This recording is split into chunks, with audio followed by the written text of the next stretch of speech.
Y nosotros en el nombre del Señor le damos gracias a todos ustedes una vez más por esta oportunidad de poder compartir la palabra de Dios. Quisiera que abran sus Biblias junto conmigo en el libro de los Hechos, capítulo 2, versículo 42. Vamos a ver el tema viviendo como una comunidad de fe. Viviendo como una comunidad de fe. Hechos 2, versículo 42 nos dice lo siguiente: y perseveraba en la doctrina de los apóstoles, en la comunión unos con otros, en el partimiento del pan y también en las oraciones. Realmente cuando uno ve un título como este, ¿qué es una comunidad de fe?, uno primero se pregunta, ¿qué es eso de una comunidad de fe? Y realmente cuando hablamos de comunidad de fe nos estamos refiriendo a la iglesia local, la cual es una comunidad de fe en el sentido de que se refiere a un conjunto de personas salvadas por la sangre de Cristo, cuyo interés común es vivir para la gloria de Dios. O en otras palabras, una comunidad de fe es un grupo de pecadores, todos los que asistimos a una iglesia local somos pecadores, que hemos profesado creer en Cristo, que voluntariamente nos reunimos en razón de que tenemos una fe común, que es nuestro Señor y Salvador Jesucristo, que la compartimos entre nosotros, pero que también tenemos la voluntad de compartir a Jesucristo con otras personas. Básicamente, eso es una comunidad de fe.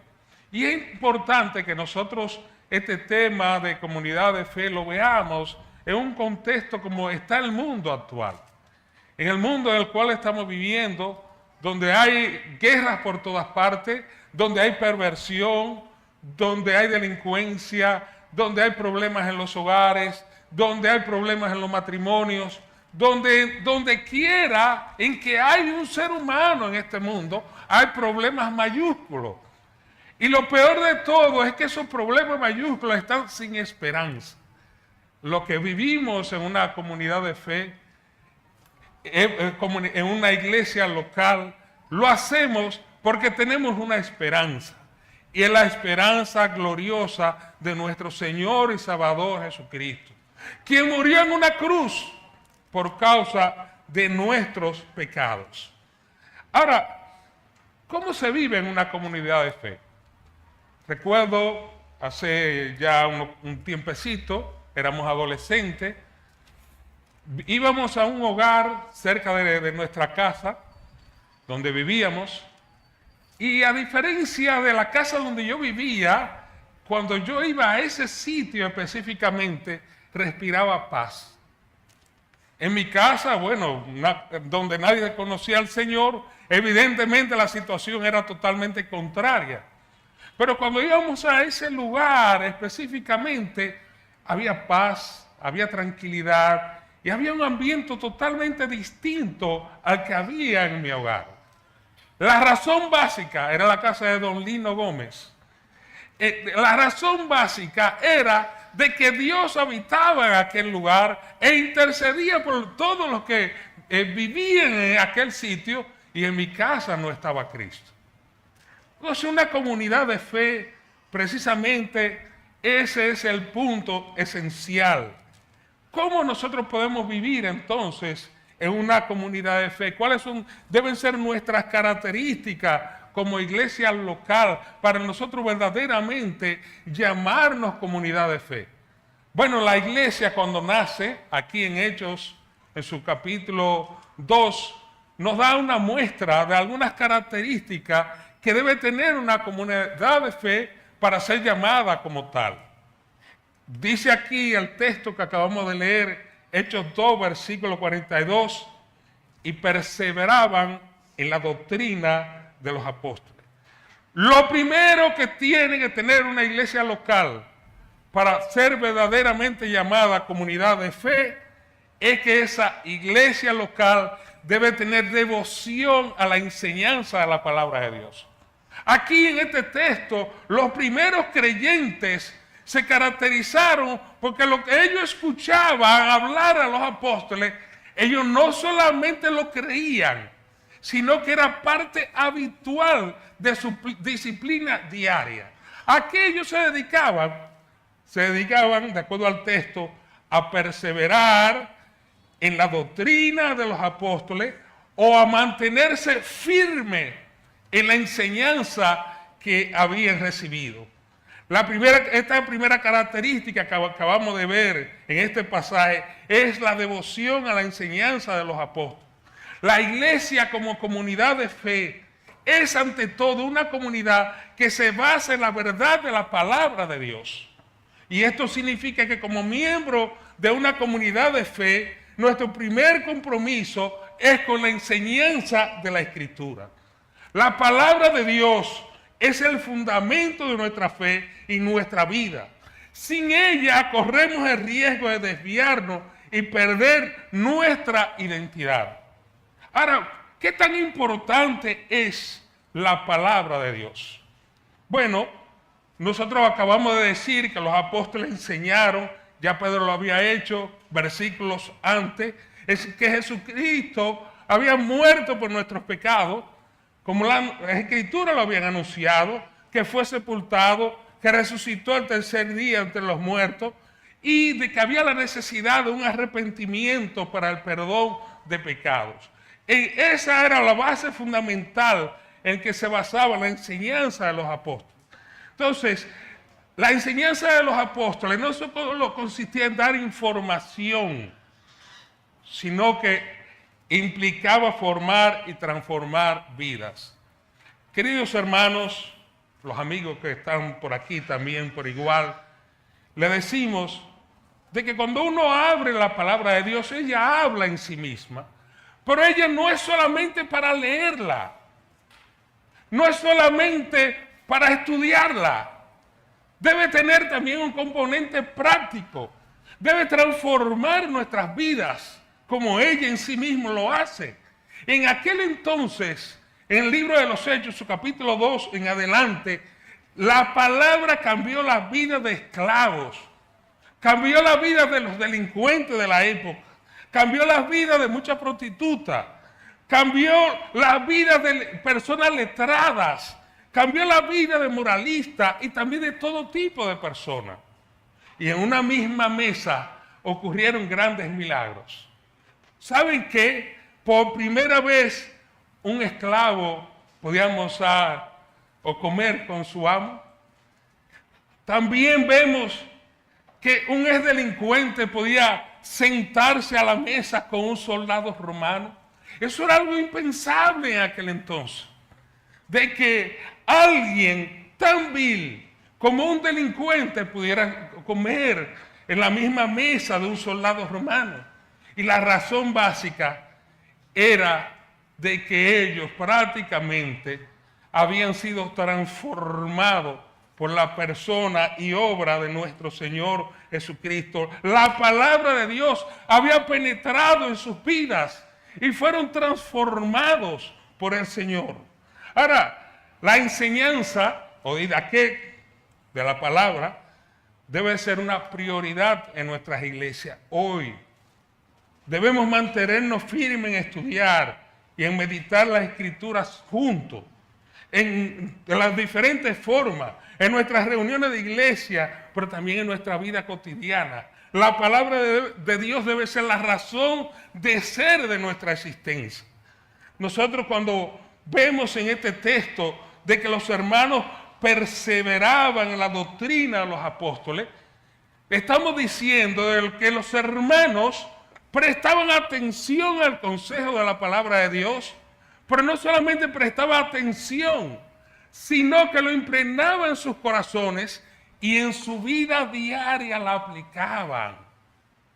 Por eso la misma Biblia nos dice a nosotros de manera que si alguno está en Cristo, ¿qué dice la Biblia? Nueva criatura es. Las cosas viejas ya pasaron, aquí todas son hechas nuevas. Pero estar en Cristo implica también, queridos hermanos, una especial atención a la palabra de Dios. El mundo necesita ver vidas transformadas. El mundo necesita ver que los creyentes perseveren en la palabra, de que la apliquen continuamente en sus vidas, y de eso vamos a hablar en breve momento. Debemos nosotros mostrarle al mundo quién es Cristo a través de nuestras actuaciones. La iglesia primitiva en su inicio, dice aquí el texto, perseveraban en la doctrina de los apóstoles. Ahora, juntamente con esto es importante también, como dice ahí, de que hay necesidad de que los líderes de las congregaciones también sean los primeros que pongan empeño en aprender y perseverar en la doctrina de los apóstoles, en la doctrina de la enseñanza, de la palabra del Señor. Pero eso no solamente son ellos. Todos los creyentes debemos vivir bajo la palabra de Dios.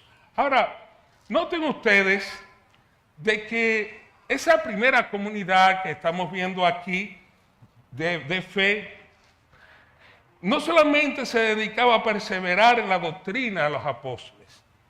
Decía hace un momento de que la doctrina en sí mismo tiene una parte teórica, pero tiene también otra parte, un componente totalmente práctico que debemos nosotros tomar en cuenta. Dice el texto, los hermanos perseveraban en la doctrina de los apóstoles, en la comunión los unos con los otros. Decía hace un momento que una comunidad de fe no solamente se centra en la enseñanza, sino también en la comunión. ¿Y qué es eso de comunión? Bueno, la palabra puede ser compuesta, algunos la dividen y dicen común, unión. Y en este contexto se refiere a una participación activa y significativa entre los miembros de la iglesia. Significa que no solamente somos individuos que asistimos a una iglesia local, somos parte de un cuerpo, unidos, relacionados unos con otros en Cristo. Miren lo que dice uno de los padres de la iglesia, Tertuliano, siglo II. Miren las palabras con las cuales él se refería a los creyentes de aquella época. Dice él, la gente dice, mirad cómo se aman. Los que formaban parte de la iglesia se caracterizaban porque se decía de ellos, mirad cómo se aman, mirad cómo están dispuestos a morir el uno por el otro. Ahora mismo estamos en un contexto cómodo. Todavía en nuestro país no hay una persecución a muerte contra nosotros. Pero en el tiempo en el cual Tertuliano vivió, ya había habido persecución contra la iglesia. Ya usted decir que era cristiano era estar dispuesto a morir, a dar su vida por causa del evangelio. Y miren la expresión que él dice, citando a la gente. Mirad cómo se aman. Mirad cómo están dispuestos a morir el uno por el otro. Pero aún más, la expresión era mucho más amplia de lo que nosotros acabamos de decir hace un momento. Dice el mismo Tertuliano, completando todo. Mirad cómo se aman. Mientras ellos solo se odian entre sí. Mirad cómo están dispuestos a morir el uno por el otro. Mientras que ellos están más bien dispuestos a matarse unos a otros. Él hacía una comparación entre un miembro de una comunidad de fe, de una iglesia local o de la iglesia de Jesucristo, y una persona que formaba parte del mundo de aquel entonces. Los creyentes, ¿por qué se caracterizaban? Porque se amaban, porque estaban dispuestos a morir el uno por el otro, y el mundo se caracterizaba, ¿por qué? Porque la gente se odiaba entre sí, pero también la gente está dispuesta a matarse los unos a los otros. Eso se escribió en el siglo II. Ahora yo pregunto, viendo nosotros el siglo XXI, viendo nosotros los aconteceres diarios de la vida diaria en nuestro país. No salgamos de aquí. ¿En qué ha cambiado esto?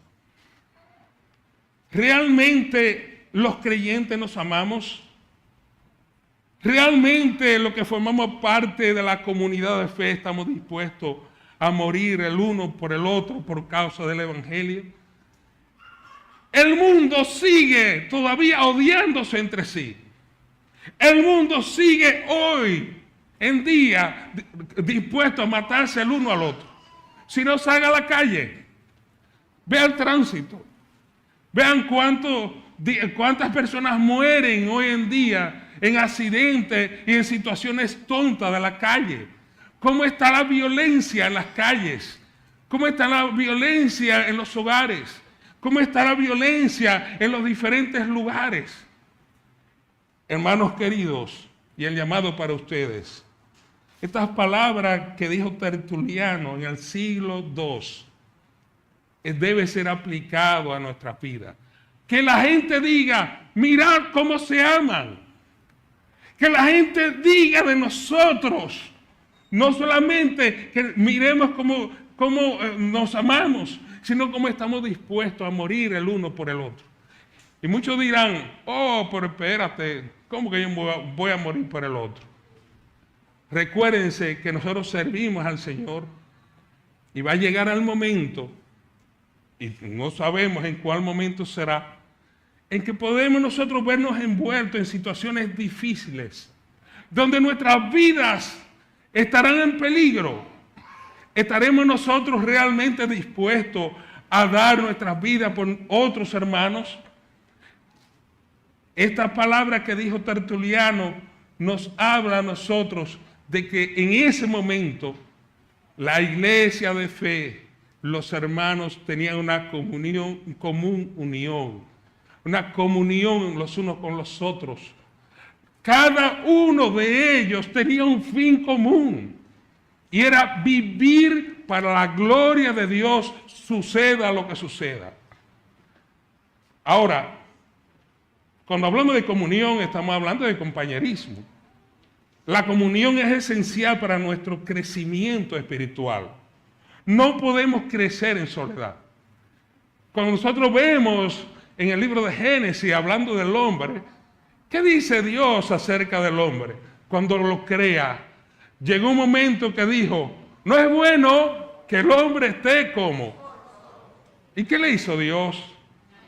Una ayuda idónea, una mujer, alguien de su misma especie que la acompañara, alguien de su misma especie que pudiera disfrutar junto de la creación de Dios, alguien que junto a él pudiera también adorar a Dios. Dios no hizo al ser humano para que ande solo.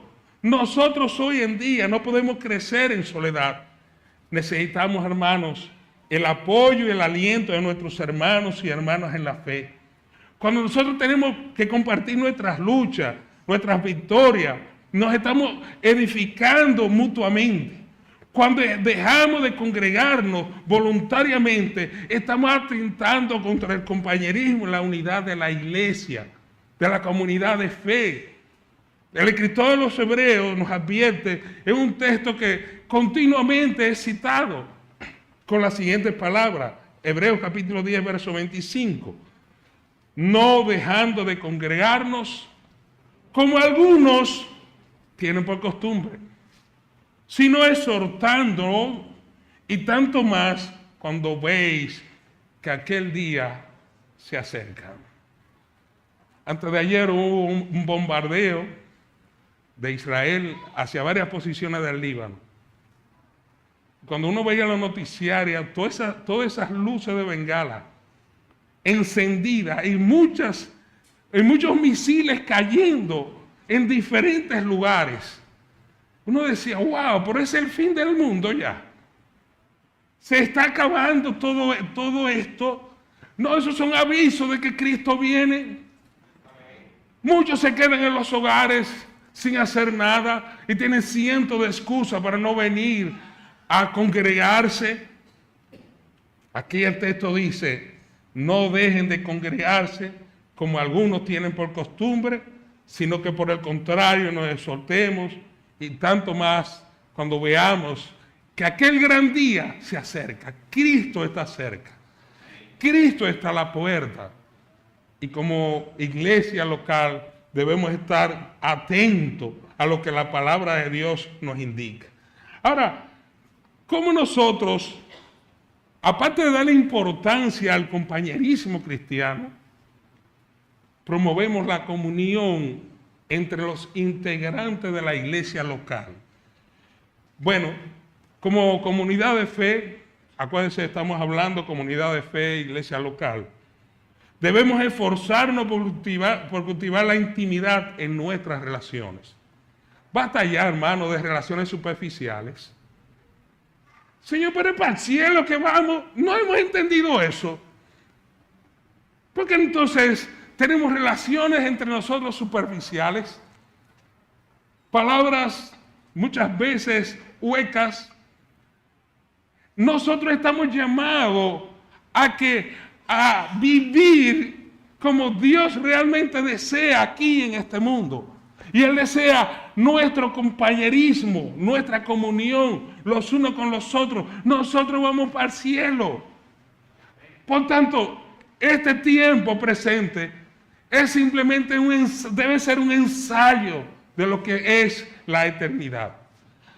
Esto puede, cuando hablamos de esforzarnos por cultivar la intimidad en nuestras relaciones, esto podemos hacerlo de una manera práctica, cuando compartimos juntos las diferentes tareas y actividades de la iglesia local, cuando oramos en grupo, cuando servimos juntos, cuando celebramos juntos, cuando lloramos juntos, cuando tenemos la oportunidad de ejecutar diferentes tareas juntos, como vemos como característica de la iglesia en su inicio. Dice la Biblia, todos ellos estaban unánimes juntos en el templo.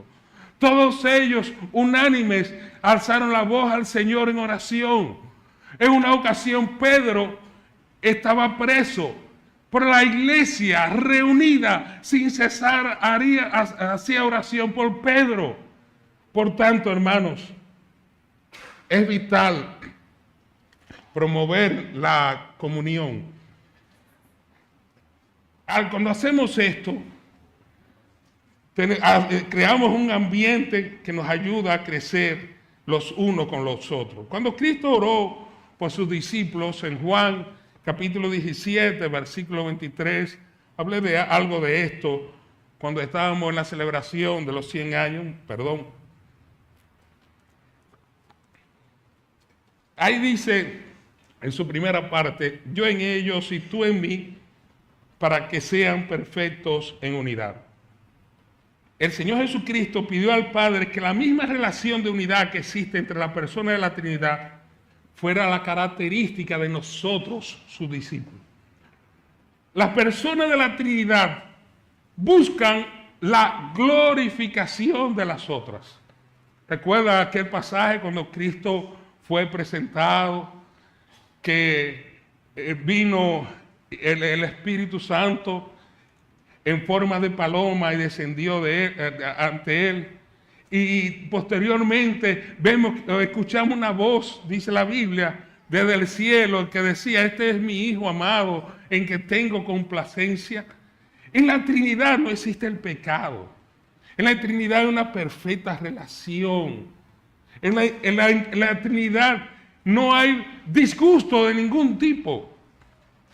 Y el Señor Jesucristo oró porque nosotros, los creyentes, también en nuestras relaciones fuéramos así. Ahora, las personas de la Trinidad buscan la glorificación de las otras, por tanto, hay armonía, hay unidad en la relación trinitaria, y es la vara que debe medir nuestro compañerismo cristiano. Amado hermano, qué diferente entonces fueran nuestras relaciones cuando dejamos nuestro ego y vivimos para Dios. Imaginémonos nosotros lo que decimos que formamos parte de una comunidad de fe, viviendo el matrimonio como el Señor lo instituyó. El matrimonio consiste en la unión de un hombre y una mujer. Y en esa unión el Señor quiere no que cada integrante del matrimonio viva para sí, sino primero que viva para Él y se entregue por completo a la relación que tiene con la persona que tiene a su lado. Al hombre, ¿qué le pide? Que ame a su mujer como Cristo amó a la iglesia. A la mujer, ¿qué le pide? Que se sujete a su marido. Así como también se dice que realmente ha conocido al Señor. Imagínense cómo fueran nuestras vidas si los matrimonios de la iglesia entendieran ese concepto y lo aplicáramos de una manera continua. ¿Se imaginan ustedes que por causa del Señor eduquemos a nuestros hijos en sujeción también por causa del temor del Señor? Que también nosotros, los hijos, tengamos la oportunidad de honrar a nuestros padres porque amamos a Dios. Eso es parte de la comunión. Eso es parte de la integridad que debe formar parte de un grupo de creyentes que viven en una comunidad de fe. No es teoría, no es decir cosas bonitas. Esto implica esfuerzo. Cuando hablamos aquí en ese texto de una unidad perfecta, cualquiera diría, una unidad sin pecado. No, son dos pecadores que están juntos. Son un grupo de pecadores que se reúnen en un lugar. Va a haber problemas, pero en medio de esa circunstancia, el Señor pide que su palabra sea la que armonice nuestras relaciones. Hermanos queridos, promovamos la comunión los unos con los otros. Comencemos en las casas. Si somos casados con nuestra esposa, si tenemos hijos, llevémosles a ellos también. Enseñémosles a ellos la palabra. Enseñémosles a ellos lo que es la verdadera unidad. Cuando vengamos aquí a la iglesia, nos tratemos como realmente debemos de ser. Príncipes en los cielos. Somos nosotros hijos de Dios todos. Hemos nacido de nuevo. Lo que hemos nacido de nuevo puede que haya personas que no hayan conocido al Señor. Pero nosotros como iglesia local debemos caracterizarnos por precisamente la comunión sea parte esencial de nuestras vidas. Ahora, cuando hablamos de comunión, implica también un compartirlo todo. Y todo es todo. Veamos lo que hacían los hermanos al principio. En ese mismo texto, Hechos capítulo 2, versículo 44. Dice, todos los que habían creído estaban ¿qué? Juntos. Y tenían en común ¿qué? Todas las cosas. He visto, esta escena es repetitiva, quizás aquí no se ha vivido esto, pero he observado, hermanos, que en algún momento de su vida andan sin vehículo, no tienen un medio de transporte adecuado, y de repente se le ocurre la siguiente oración. Señor, por favor, necesito un vehículo. El Señor sabe que tú necesitas el vehículo. Pero ese vehículo yo lo voy a poner a disposición de la obra. El Señor viene, le da el vehículo, llega el primer aguacero, el hermano parquea el vehículo por ahí afuera. De repente hay hermanos que viven en zonas difíciles de la ciudad, necesitan un servicio. Le piden servicio a aquel que oró con tanto fervor para poner ese vehículo al servicio de los hermanos. Y yo no sé cuántas excusas hay para no poner al servicio de los demás hermanos algo como un vehículo. ¿No han vivido ustedes eso? ¿O lo han escuchado? Yo no me estoy refiriendo a nadie. Pero hermanos, ¿cuántas cosas decimos nosotros que es para la obra de Dios y es para la obra tuya?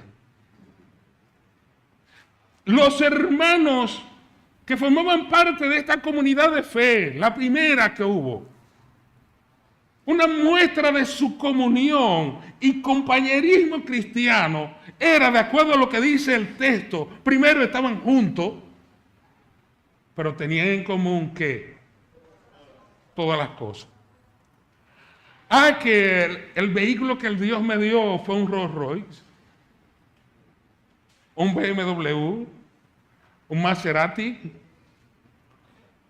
Señores, nada de eso usted se lo va a llevar para el cielo. Nada de eso va a servir en la eternidad. Por tanto, lo que Dios haya puesto en tus manos es para que tú lo administres adecuadamente para su gloria, pero lo ponga al servicio también de los hermanos de la iglesia.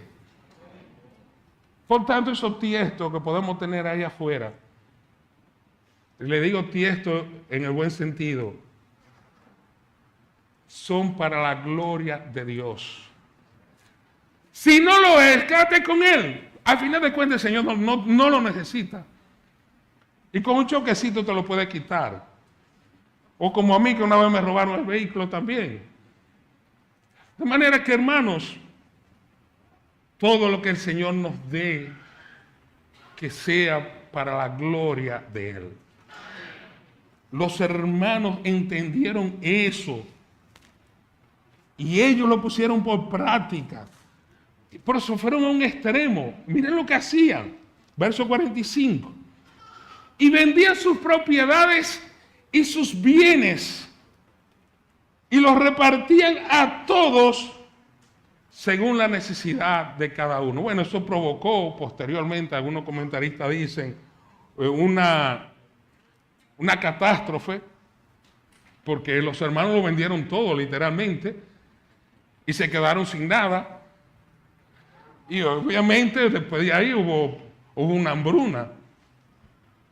Pero lo importante es, hermanos, que lo que el Señor me da, como formo parte de su iglesia, como formo parte de una comunidad de fe, como formo parte de un conjunto de hombres y mujeres pecadoras que creen en el invisible, nuestro Dios, nosotros pongamos todo en sus manos, todo sin excepción. Los hermanos lo hicieron y nosotros vemos posteriormente cómo eso tuvo una gran repercusión en el crecimiento del evangelio. La gente veía cómo los hermanos se trataban. La gente veía cómo los hermanos adoraban a Dios. La gente veía todas las implicaciones que conllevaba servir a Dios de todo corazón. Y el verso 47 nos dice, y el Señor añadía cada día, ¿a quiénes? A la iglesia, lo que habían de ser salvos. Hermanos, posiblemente la única Biblia que vean la gente, que puedan leer la gente, sea la vida tuya. Y es importante que el contenido de tu vida se caracterice precisamente por poner en práctica lo que la palabra de Dios nos enseña acerca de lo que es la comunión entre nosotros los creyentes. Una comunidad de fe se caracteriza por esto, por creer de todo corazón en el Señor, suceda lo que suceda, pase lo que pase, nos vaya bien físicamente o aniquilen nuestras vidas. No importa, mis queridos hermanos, el Señor hará su obra de acuerdo a su voluntad. Los hermanos, de acuerdo al texto, perseveraban en la doctrina de los apóstoles, en la comunión unos con otros, pero también partían el pan con alegría y con sencillez de corazón. Hay varios textos que nos hablan acerca de lo que es el partimiento del pan. Pero ¿en qué ambiente realmente se partía el pan? Los hermanos alejados los unos de los otros, o los hermanos todos juntos, unánimes, recordando lo que Cristo hizo por cada uno de ellos. ¿Cuál era la característica de los hermanos? Ciertamente los hermanos estaban tan unidos que cuando compartían el pan lo podían hacer con toda tranquilidad. Hermanos, aquí nosotros vemos en el texto que este primer grupo de hermanos que formaban parte de la iglesia perseveraban en la doctrina de los apóstoles, en la comunión unos con otros, partían el pan juntos, pero también oraban juntos. A veces es necesario que se desaten persecuciones para nosotros orar juntos. A veces el Señor tiene que enfermar a alguno de nosotros para orar de todo corazón. A veces el Señor tiene que matar a alguno de nosotros para que oremos. Pero el Señor quiere que su pueblo continuamente muestre su dependencia a Él a través de la oración, nosotros juntos. Hermanos, el poder del cristiano, hay una canción por ahí famosa, ustedes la conocen. El poder del cristiano, ¿dónde está? La oración. Si oramos, pues estamos fuertes. Pero si no oramos, entonces tenemos problemas. Los cultos que generalmente son menos asistidas en las iglesias, y ojalá que aquí no sea así. ¿Cuál es? ¿Cuántas excusas hay para no orar junto como iglesia? El trabajo, yo me la sé. El trabajo, el tránsito en algunos lugares. No tengo tiempo, mira, no me da tiempo para llegar a la iglesia. Un problema en la casa. Hay cientos de excusas. Pero mis queridos hermanos, pero si el mismo Señor Jesucristo oraba continuamente, tanto es así que ese fue un testimonio para todos los discípulos. Si Él, siendo Dios, nos mostró la necesidad de orar a todos nosotros, cuánto más nosotros necesitamos de la oración. Este llamado está dirigido a los creyentes que aquí están.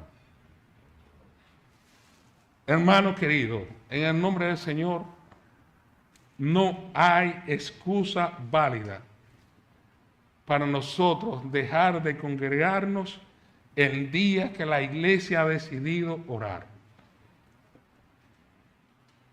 Porque no hay excusa. Usted al trabajo va todos los días. Si no llueve, ¿a dónde usted va? Trabajo. Si llueve, ¿dónde usted va? Si llueve muy fuerte, ¿a dónde usted va? ¿Y por qué no podemos congregarnos para orar? Hermanos, la iglesia primitiva se caracterizó por la oración de sus integrantes. Era una iglesia poderosa. Pudo enfrentarse a persecuciones. Pudo enfrentarse a dificultades. Pudo enfrentarse a falsos maestros que la acompañaban. Pudo enfrentarse a circunstancias de aquel entonces que no necesariamente tenemos hoy. Pero la iglesia oraba. Y el poder de la iglesia, nosotros podemos verlo a lo largo del libro de los Hechos, donde el Espíritu Santo convenció a miles y miles de personas para que vengan a los pies de nuestro Señor y Salvador Jesucristo. Y el mismo Espíritu Santo que hizo todo eso en este libro de los Hechos, es el mismo Espíritu Santo que hoy habita en nuestros corazones. No hay excusa, no la hay. Lo demás es invento nuestro.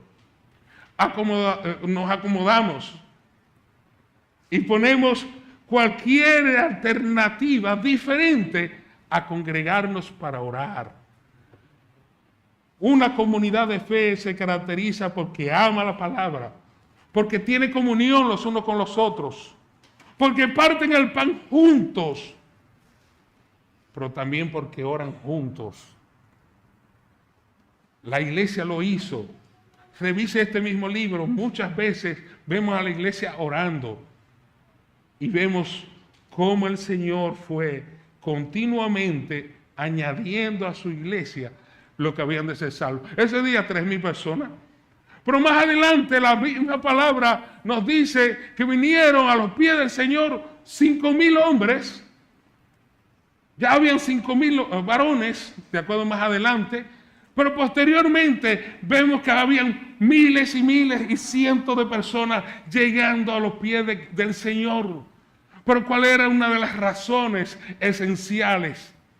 Era que el Señor nos había dado este instrumento tan poderoso como la oración, y los hermanos lo llevaron a la práctica. ¿De qué nos sirve a nosotros decir mucha teoría cuando no dependemos de Dios? ¿De qué nos sirve a nosotros convocar miles de personas, decirles 2 o 3 cosas y al final de cuentas no dependemos del Señor para esto? Serían palabras huecas, serían palabras prácticamente vacías, que no necesariamente afectarían el corazón de muchas personas. Por tanto, mis hermanos queridos, el día que nos convoquen a orar, vengamos a orar. Recuerden, no esperemos que el Señor enferme a uno de nosotros. No esperemos que el Señor mate a uno de nosotros. No esperemos una dificultad mayor para entonces venir a la convocatoria de oración. Eso lo debiéramos nosotros hacer de una manera continua, tranquilamente, voluntariamente y sobre todo dándole la gloria a Dios por tan maravillosa oportunidad.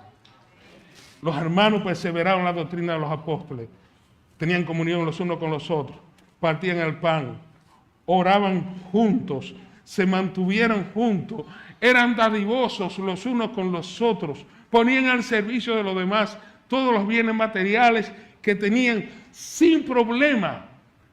Y al final de cuentas el Señor hizo su obra en ellos. ¿Se puede repetir esta historia?